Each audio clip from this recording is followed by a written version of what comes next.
Olá, tudo bem? Vamos estudar hoje a equação de Bernoulli. Bernoulli, na verdade, é sobrenome de uma família, em que vários membros foram fenomenais nas áreas que atuaram. A equação de Bernoulli já está dentro da hidrodinâmica, que é o estudo de um fluido em movimento em relação ao recipiente. Para a equação de Bernoulli ser válida, temos que considerar um fluido ideal. Primeiro, o seu escoamento é laminar, ou também podemos falar que o fluxo é estacionário, ou seja, a velocidade de um ponto do fluido é constante. Além disso, o fluido é não viscoso, ou seja, ele não oferece resistência ao escoamento. Ele também será incompressível e inexpansível, o que faz a sua densidade ser constante. E por último, é irrotacional, ou seja, as moléculas não giram em torno do próprio eixo, o que possibilita uma conservação da energia. E qual é a equação de Bernoulli? Vamos lá.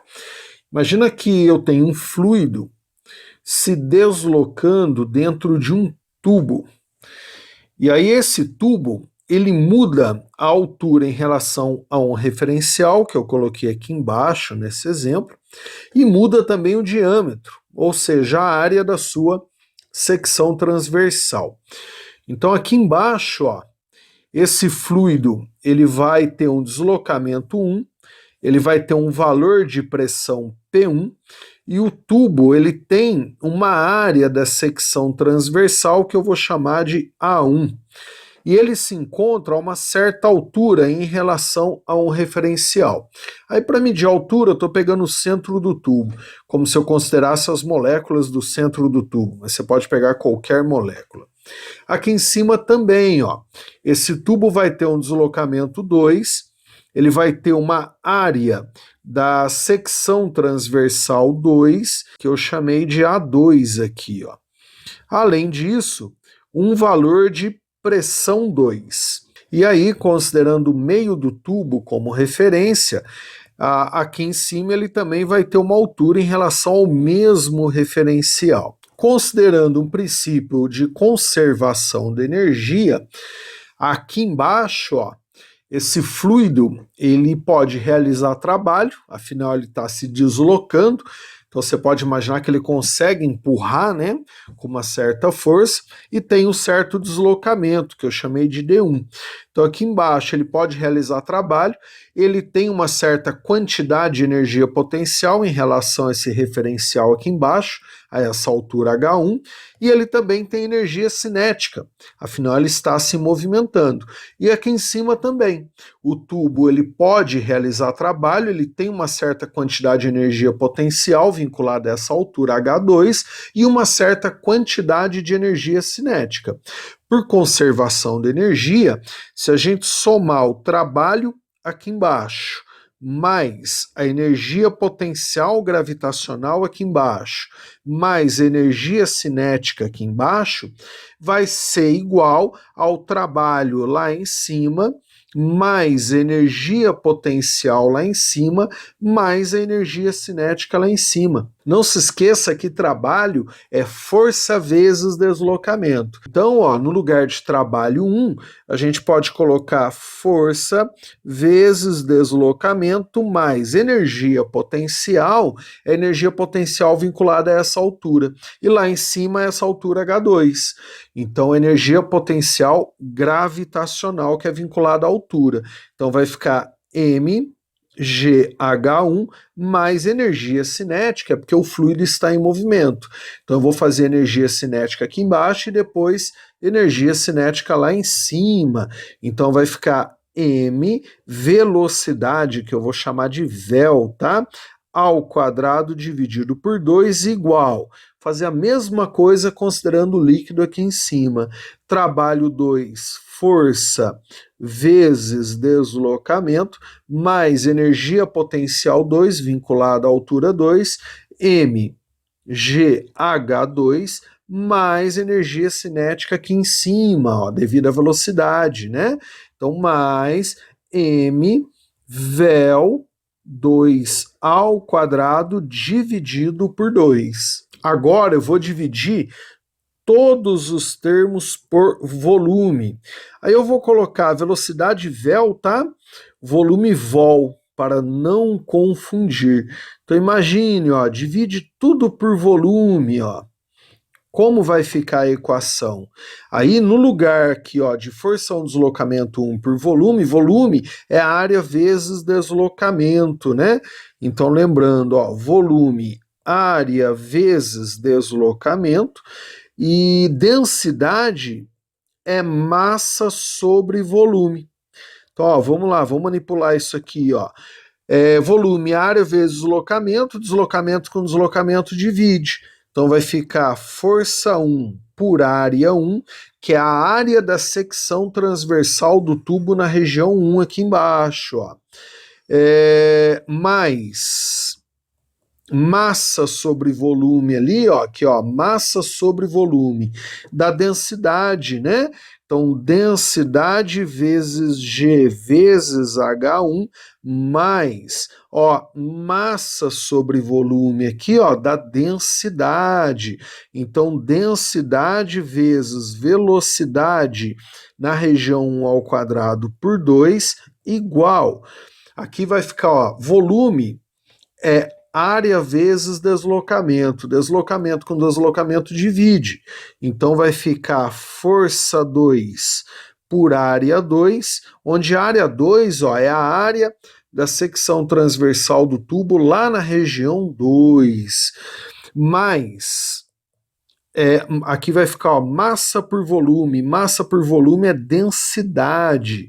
Então, mais densidade vezes GH2, a mesma coisa agora aqui, ó, massa por volume e densidade.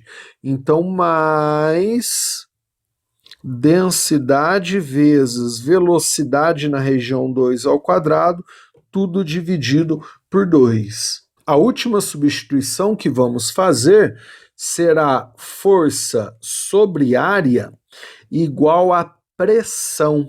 Aqui, ó, você tem força sobre área e aqui também temos força sobre área.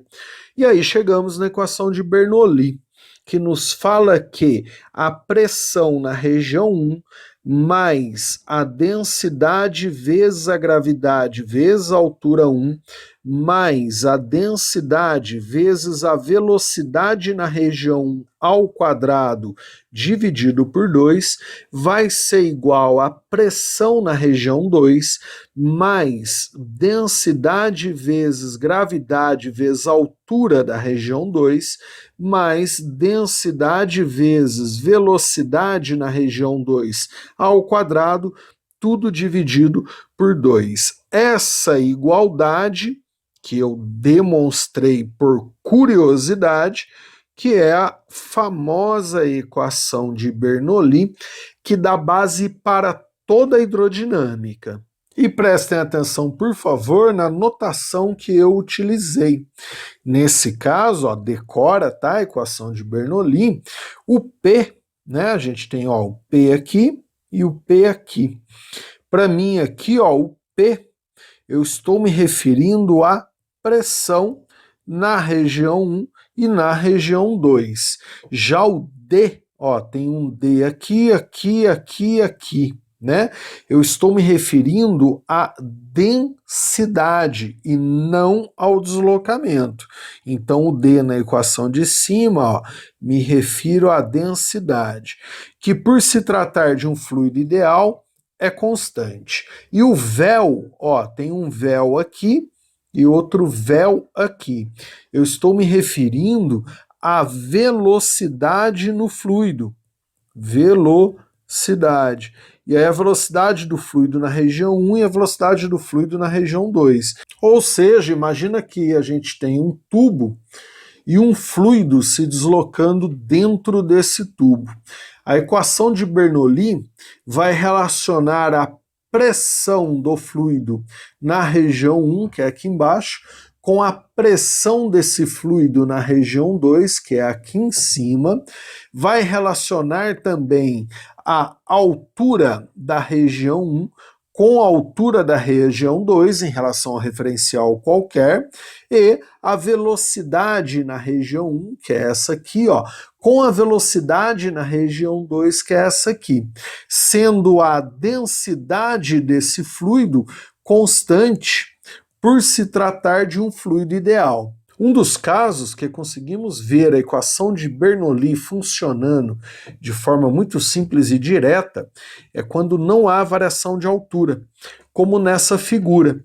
Se você imaginar a molécula de líquido que está no centro do tubo, aí você pega sempre essa molécula como referência do centro do tubo, a altura 1 vai ser igual à altura 2 em relação a esse referencial aqui de baixo.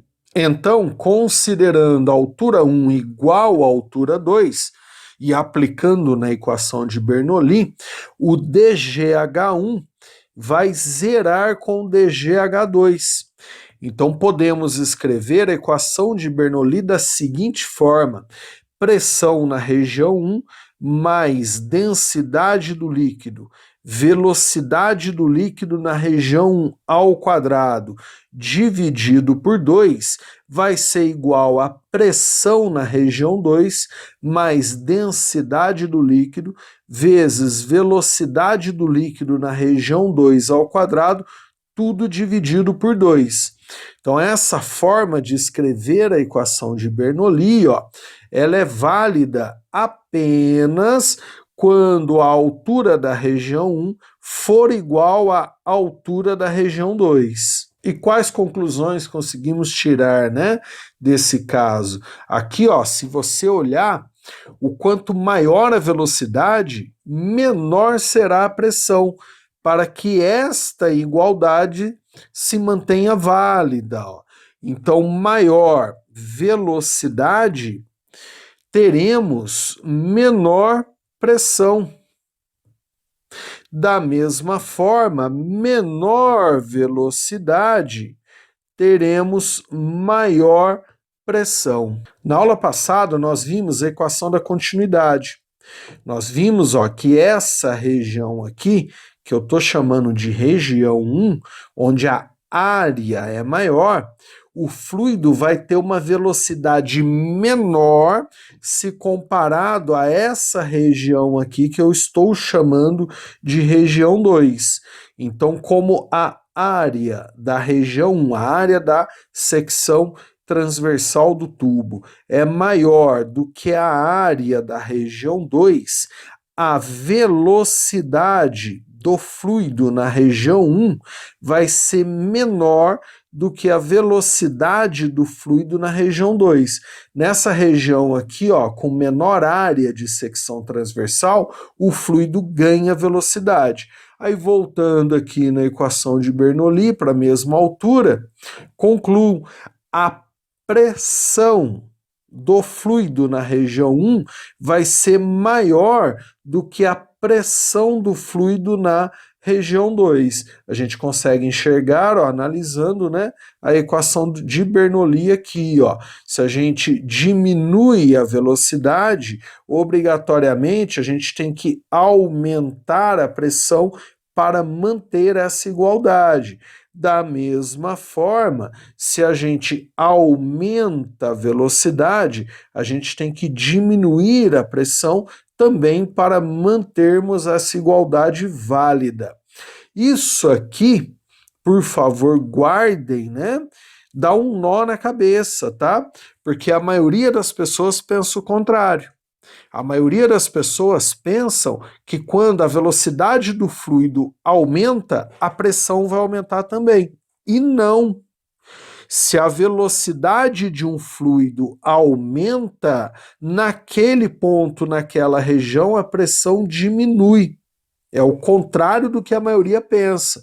Então, refaça isso aí dentro da sua cabeça. Da mesma forma, se a velocidade do fluido diminui, naquela região a pressão aumenta.